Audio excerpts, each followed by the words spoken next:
Ian Mitchell here, M3 show. I just want to say I'm excited about this one. I'm excited about every one of my conversations, but this is one with my dear friend Yvonne Harvey, and we're going to get to know her, but I want to remind you what the show's about.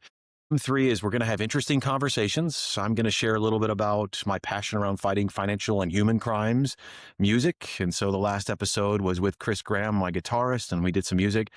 And I'm going to talk about some of the other projects. And one of my favorite is a movie, an episodic series that we're putting together. And well, Yvonne is the special person I get to walk this out with. And so I've asked Yvonne, my introverted friend that's an amazing producer, to come on and just talk a little bit about yourself. Because what she's going to be doing, you guys, is we're going to give regular movie and episodic updates because we just have such an amazing experience of learning. And I've asked Yvonne to come on and just be a part of those updates. But I want to start off getting a chance to get to know this beautiful person. So Yvonne Harvey, welcome to the M3 show. It's wonderful to be here. Thank you for the invitation. Thank you for being my friend. Oh, my pleasure and honor to know you, Ben. So let's get with jump right into who is Yvonne Harvey. Yvonne Harvey. Yvonne Harvey is a person who loves to follow purpose, passion, and a storyteller. So that leads me into the why behind what I do for a career. I'm a television producer, also a content developer. And I have both experience in the faith-based production world as well as public broadcasting. So I love telling stories of people with impact and purpose. I knew I liked you for a good reason. That's been the truth since we've all gotten together, and we just shared quite a few car rides up to Nashville and other places, and I'm always hearing great stories. So that's kind of you as your occupation. Mhm. I did hear a rumor about you being also a singer when you were in your youth. What's that about? So my father was a bluegrass performer. He had a bluegrass band called the Bluegrass Buccaneers in Indiana, and did some wonderful events. But he always incorporated gospel music into what he did. Mom, she had 6 girls. I'm one of 6 girls and 2 brothers.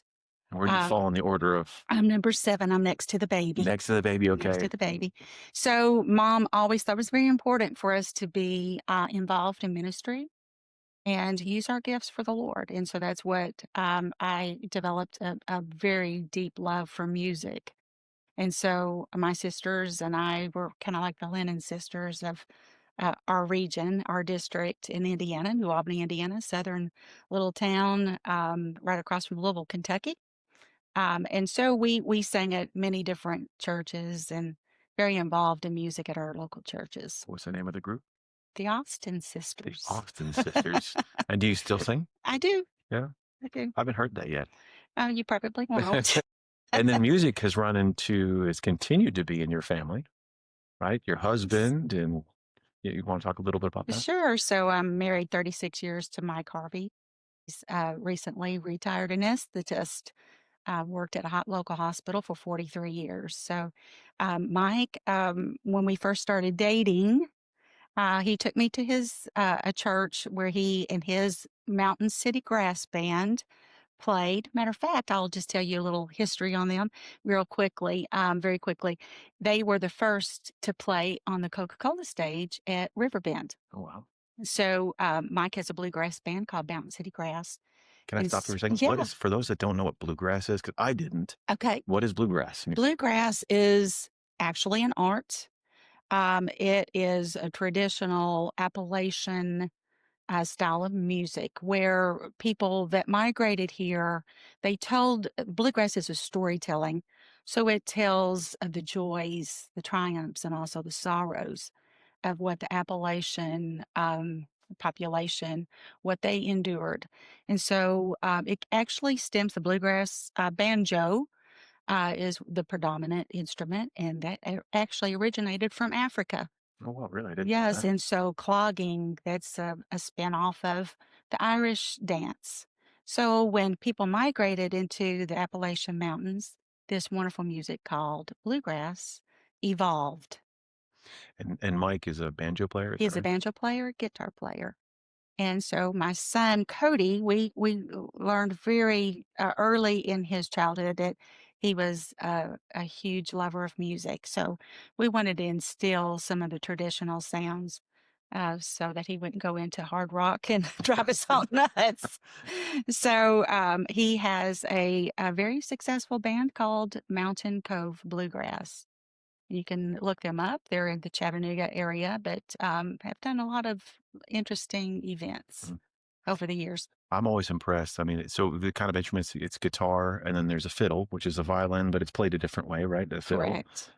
upright bass, is that typically also? Correct. Yeah, and then the banjo. What instruments am I missing there? Mandolin. Mandolin. Oh, okay, so music is continues to be a part of your family, and you now recently were working for PBS.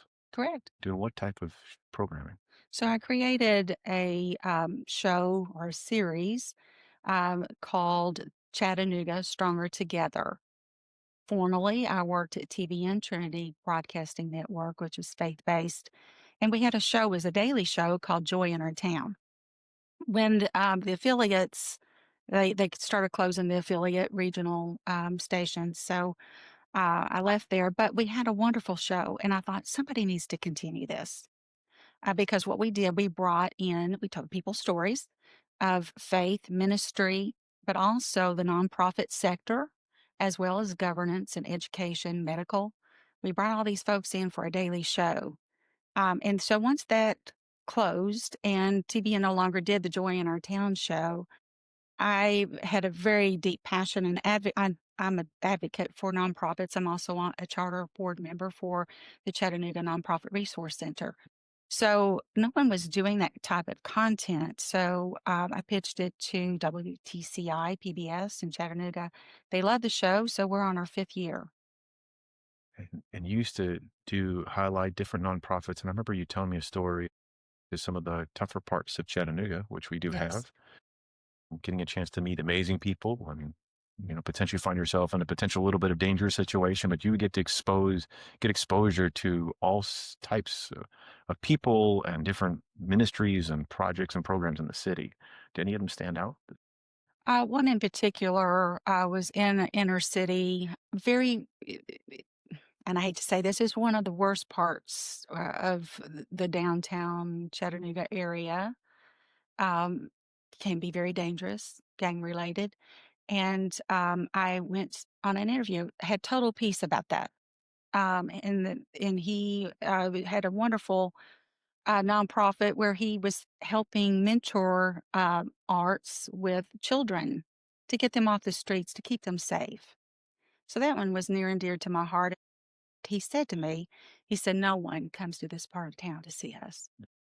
And so that was a real eye opener to me to show compassion and care, breach that divide, to let people know you do care and share their stories. So that was one that was a standout for me. You got to meet so many interesting people. And, Yes. yeah.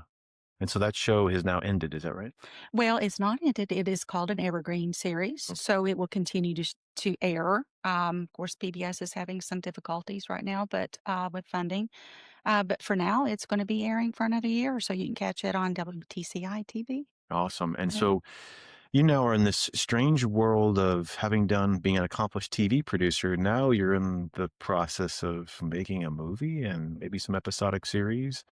So talk to me about just one, your perspective of how we met, but even maybe before that, the why of maybe why we got introduced. What's the Yes. background there? So I did a few features, two or three on sex trafficking.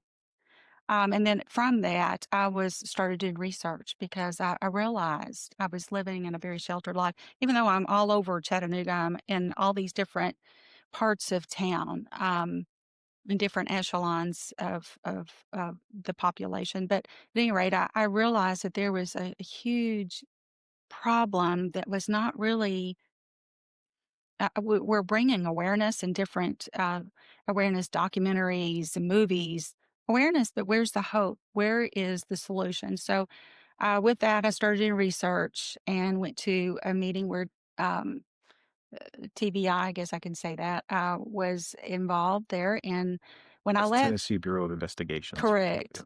So when I left that meeting, I remember my head felt like it was going to explode because I realized this was not just a problem in other countries.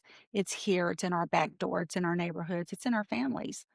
So I knew that I, as a person in the media world, I needed to do everything that I knew possibly to do. So after I started doing the research, I thought a movie needs to be made.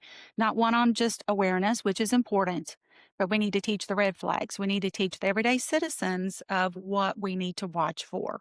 So after doing that research, I bumped into you.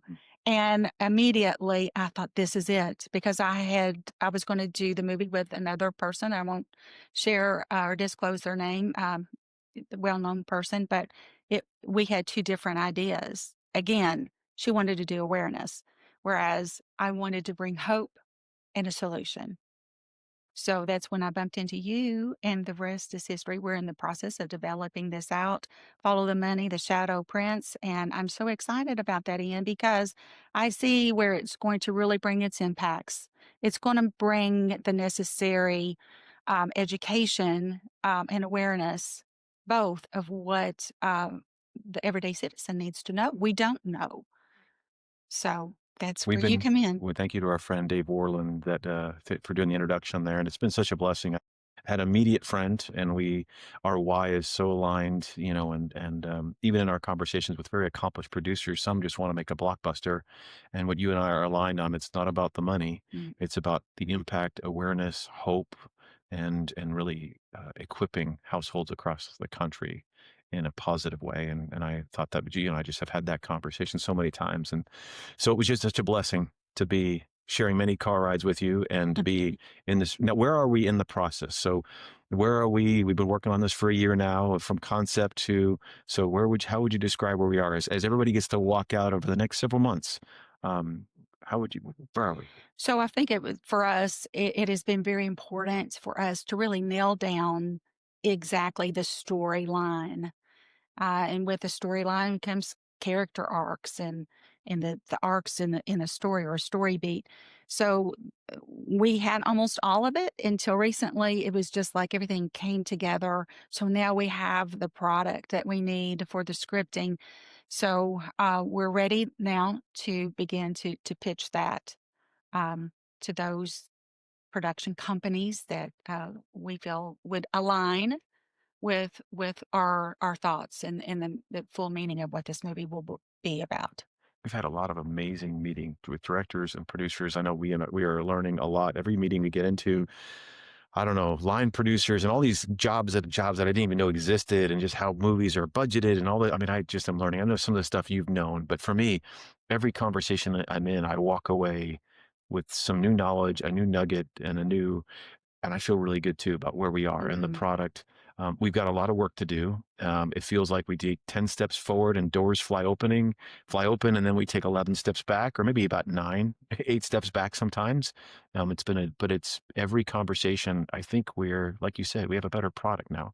I think we have a better understanding of the next steps, which I feel like, we've gotten a lot of advice, not all of it good. We've gotten a lot of advice over the last year, and met with some very accomplished people. I mean, Yes. the meetings that we've been able to have blown my mind. I mean, people that want to make blockbusters out of this. I mean, and then people that want to do indie projects and documentaries. I mean, it's been just so fun for the last year walking this out with you. Well, and also, I'm very excited that it can be a franchise. So we're going to build on that. So it will become, we hope, an episodic series where, with a 90-minute movie, there are only certain things for a few minutes, moments that you can, on each certain problems that you can pull out. So with the episodic series, that's going to really give us a great opportunity to really flush that out and really let that be a tool that the everyday citizen and the everyday viewer can watch and learn from how to protect their homes, how to protect their families, how to protect their children and grandchildren. Yeah, I love it. Well, we have a lot of work to do. I know you feel this too, an urgency because of what's happening with these crimes. And so with that app, Protect Our Home app and all, I mean, this is a big project we're undergoing. I think we overwhelm some people when we talk to them, because some people, it sounds huge, but it's so small, is they just want to make a movie. And what we're really after is a movement in our homes, an education tool that 13-year-olds can sit next to their parents and watch a story about crime, human crimes. And so we are swinging for the fences, but it feels like God's at our back. Maybe He's leading us, but either way, we feel there is truly, I'm now convinced more than ever that not only this is going to get made, but it has to get made. Whether it Yes. looks like what we think it is or something different, it's a beautiful thing to be on this journey with you. Well, thank you. So you've agreed to come back and give updates, and we can Yes. talk about this as we go. And thank you to everybody for tuning in and meeting my friend Yvonne Harvey. She is a beautiful person and my friend, and well, you're going to hear a lot more from her. So we'll have more for you. But thank you, Yvonne, for joining us. Yes, it's been And a pleasure. yeah, we'll talk to you soon, and we'll get updates soon. Yeah. Thank you. I'm so excited that I got to share with you my friend Yvonne Harvey. What a beautiful person she is in my life, and as I talked about, so blessed to know her. Since we recorded that episode just a couple days ago, we've now booked. We have a full 2-day writing session in Nashville, Tennessee next week to really tease out and continue to flesh out the story. So much is incorporating my life and specific stories that have happened around my life. At first, I was really hesitant about it, and with Yvonne and several others' encouragement, I've really kind of accepted that that's just a part of what we're going to tell. So that 2 days is really to kind of get more into that. So I'm excited about that. So I'm going to change subjects here. Again, glad you met Yvonne and glad you heard about the Follow the Money Project.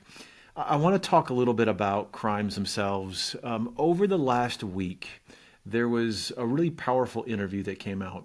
It was an interview. I don't watch this podcast very much or this YouTube, but it's with Sean Ryan.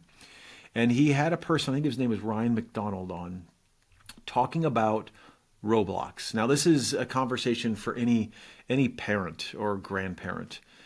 There's a wonderful gaming platform that exists called Roblox. I say wonderful because my youngest actually, who's now 16, he has been playing this thing since, I don't know, he was 8 years old. And some of the games on there are really cool. I've gotten carried away playing them with him. For example, there's one character where they're at a gym and hit a space bar and they get bigger muscles. I mean, it's great for a 10-year-old or maybe a 45-year-old, 10-year-old or something like that. But there's some fun, creative games where you're out running weather and stuff. But, I had been warned about this platform years ago, and we've had some discussions in my household about this platform because it's become a sort of hot spot for groomers, people that are trying to go after some youth. And it's come out more and more. And so this interview with Sean Ryan, it's powerful. It has some language in it, so definitely it's for adults. But it does expose some of the activities that have gone on that gaming platform. And again, I'm not trying to rip the gaming platform. It has been a big part of my kids' lives for the last decade. They really enjoy it. And like I said, I've been on there myself. But I think it underscores the importance of us monitoring and being a part of our children's daily lives, where they spend their time. And then, after that came out, I had my kids who are older now. They're all in high school and one's in college. I had to sit down as a family and watch highlights from that podcast. And outside of the colorful language, they got the point. And we had a family meeting afterwards. As all 5 of us just sat down and had a conversation about what do we want to do as a family? What's our posture going to be related to the Roblox platform? And we decided as a family, and my youngest son, is ranked as a top player. He's created worlds. I mean, it's been a big part of his life, and he's really gifted when it comes to technology and that whole digital front. But we decided it was a tough conversation. We decided to pull back any financial investment. I say investment, any money that we're spending on the Roblox platform. Gift cards and it's called Robux. We're not giving any more of our family's money as a unit to that platform, and we're actually taking a break from it, and which was really hard because, like I said, my youngest son especially has created quite a following on that platform. Again, not to necessarily harm. The goal is not to harm. It is to protect ourselves. It is to be a part of sending a message. And so really what I wanted to underscore with this is the need for, and I think I've mentioned this before, awkward conversations in our home. Yes, podcasts like that, sometimes, even if they have language, can be hard to listen to. But the more important thing is the conversation that happens after we're made aware of something. And from my perspective, as my kids have grown up around crime, hearing about crimes of exploitation, I've done it in very age appropriate and sensitive ways, but having conversations in our home has been one of the biggest tools to create awareness. I don't want to create fear in my home by any means. And when I hear that, I really come against that probably hard. I don't want to create fear, but I do want to make sure that my children are aware of the potential, evil that's in the world and how we need to protect each other and ourselves. And there's things we can do. So as we get into the new year, one of the things Bree and I are talking about and we're going to be working on is a really whole, season of this show focusing on Protect Our Children. As you may know, I released a song a couple months ago called Protect Our Children that I'm hoping gets picked up for a different event that's happening in 2027. We'll keep hoping and praying for that. But this whole Protect Our Children view of how we help some of the most vulnerable in society from different crimes that are happening. So there's a lot we can do as adults. There's a lot we can do as families. We don't have to be CEOs of companies or start nonprofits to do that. So anyway, that's what I wanted to bring to your attention. So I would encourage adults, maybe look at that podcast, or I think you can find Ryan McDonald online yourself and just type in Roblox, and I'm sure it'll come out right up. So that was some news that happened this last week that really piqued my interest and honestly confirmed what I had been hearing through some other channels, including other nonprofits, law enforcement, and others, that there was a challenge or a problem with that platform and a couple others. A lot's happening, though, in the world to expose maybe some of these problem areas. But then equally, when you get exposed, it's that old G.I. Joe, knowing is half the battle. It's once you expose it, then you have an opportunity to do something about it. And I continue to have conversations almost on a daily basis with entrepreneurs and innovators, leaders. Terry Shepard, a friend of mine, for example, had a major win last week that I am sure we're going to talk about next year. And maybe I'll bring Terry on and he can share what's going on personally. But these major things where you have wonderful people being activated and doing something to get involved, both with technology and innovation. There's a new platform called Guardian Lock. It's an iOS device that's going to protect all of us from the different online crimes. And so I'm going to test that for about a month. I'm excited about that. But I am constantly surrounded by different technologies, innovators, entrepreneurs that are trying to do something to protect society. So what I don't want to do is tell you about all the fearful things, because there's a lot of reason to be fearful. What I do want to do is let you know that there are more good people than bad, and those good people are getting involved and doing amazing things. Anyway, so that's the show. Thank you so much for tuning in. Thank you so much for watching. Thank you so much for being a part of my life. This is a really important place for me to share thoughts that are less scripted. I get on podcasts all the time talking about human trafficking and child exploitation, but this is more about my personal life, and I appreciate you being involved in this with me. Until next time, God bless. I appreciate all you're doing in the world. Keep living with heart. Thank you again, and we'll see you next time. So if you enjoyed the M3 show and you want to watch all the new releases, click subscribe. You know how it works. Secondly, if you want to support my nonprofit, the one I established to fight human crimes like child exploitation and human trafficking and scams, click the QR code, scan it, make a donation. That would be hugely appreciated. And if you want to stay updated on all the music, again, I release music regularly. Go and click that link in the description. And we're on every major platform: Spotify, Apple Music, YouTube. You can look up Ian Mitchell. Thank you for what you're doing. Thank you for the support. And I look forward to being with you next time. Not done yet.